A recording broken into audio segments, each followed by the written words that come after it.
내가 태어나기도 전부터 그 길은 있었다. 시골 외딴 집에서 마을까지 구불구불 이어지는 흙길. 그 길 위에 매일같이 찍히던 발자국이 있었다. 작고 깊은 발자국. 짧은 거리 같지만 눈이 오면 그 발자국은 더 선명해졌다. 할아버지는 매일 새벽 4시에 일어났다. 장화를 신고 지게를 지고 그 길을 걸었다. 동네 장터까지 1시간 반. 하루도 빠짐없이 그 길을 걸었다. 내가 처음 그 길을 따라갔던 날, 발이 빠지고 숨이 차고 온몸이 땀으로 젖었다. 그런데 할아버지는 말없이 계속 앞으로 걸었다. 왜 말을 안 하세요? 내 질문에 할아버지는 잠시 멈춰서 말했다. 이 길은 말보다 발이 먼저 나와야지. 나는 그 말이 무슨 뜻인지 몰랐다.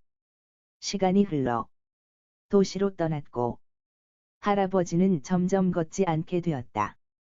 어느 겨울 할아버지가 돌아가시고 오랜만에 그 길을 찾았다. 흙은 얼어 있었고 눈은 희미하게 녹고 있었다. 그런데 어디선가 지게끈을 조이는 소리가 들리는 것 같았다. 나는 발을 들었다. 그리고 조심스레 한 걸음을 내디뎠다. 그때 그 말이 생각났다. 이 길은 말보다 발이 먼저 나와야지. 그 말은 다시 시작하라는 뜻이었다. 나는 그 길을 걷기 시작했다.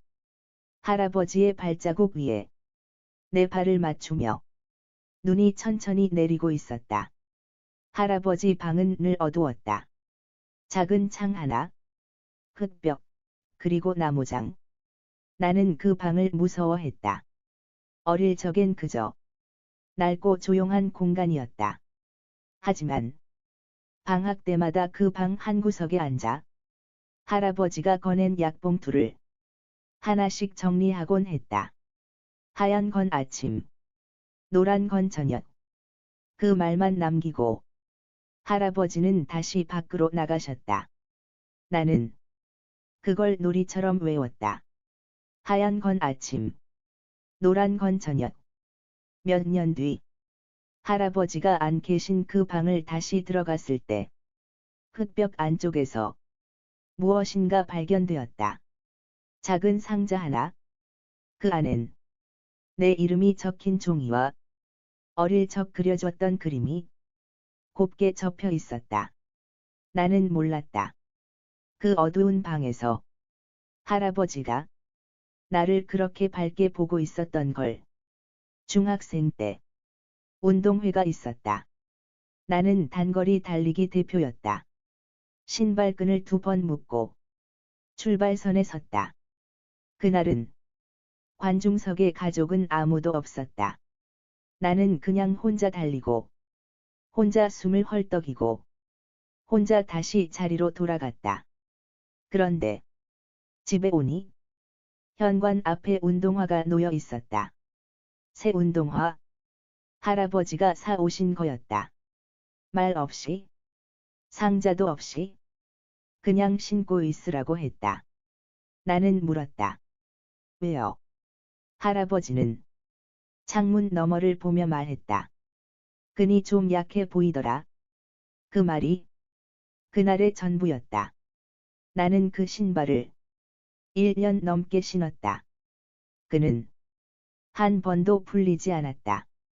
할아버지는 말이 없었다. 가끔은 그 침묵이 답답하기도 했다. 하지만 지금 와서 보면 그 말 없는 순간들이 더 많은 걸 전하고 있었다. 비 오는 날 우산을 들고 마중 나온 적이 있다. 아무 말 없이 내 책가방을 받아들고 우산을 내 머리 쪽으로 더 기울여 주셨다. 그 순간 그건 말보다 먼저 오는 배려였다. 사랑은 소리보다 빠른 것일 수도 있다. 어떤 감정은 입으로 나오기 전에 손으로 먼저 전해지기도 한다. 그걸 나는 할아버지한테 배웠다. 사진첩을 정리하다. 오래된 흑백 사진 한 장을 찾았다. 산을 오르고 있는 지게진 남자. 얼굴은 잘 보이지 않았다. 그림자가 길었다. 나는 순간 그게 할아버지라는 걸 알았다. 사진은 누가 찍었는지도 모른다. 배경은 흐릿했고 초점도 맞지 않았다. 하지만 그 그림자만은 또렷했다. 지게를 친 사람은 짐을 지고 산을 오르지만 그 그림자는 늘 뒤로 남는다. 나는 지금도 앞만 보고 살지만 문득 돌아보면 언제나 그 그림자가 있다. 말없이 짊어졌던 사랑, 소리 없이 함께 해준 존재. 그게 내 인생의 가장 오래된 배경이었다. 병원에서 돌아오는 길. 아버지는 검은 봉지를 들고 있었다. 할아버지의 유품이었다.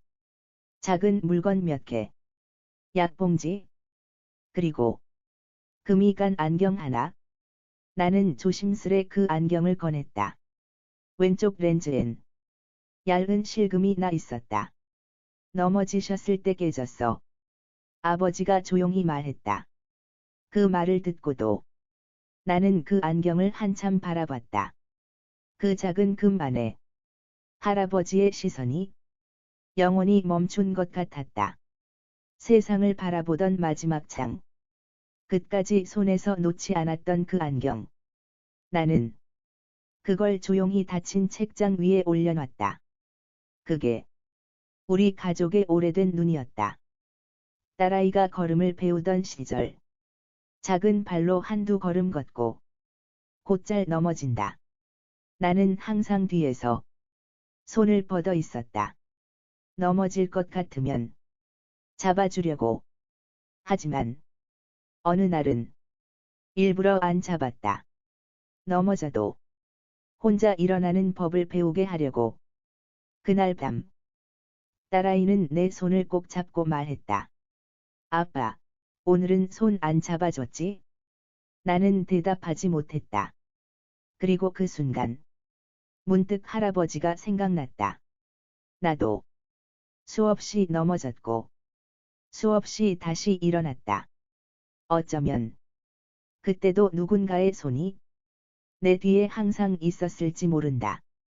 단지 내가 몰랐을 뿐이다. 누군가를 키운다는 건 항상 잡아주는 게 아니라 언제든 잡아줄 준비가 되어 있는 것. 그걸 나는 이제야 깨닫는다.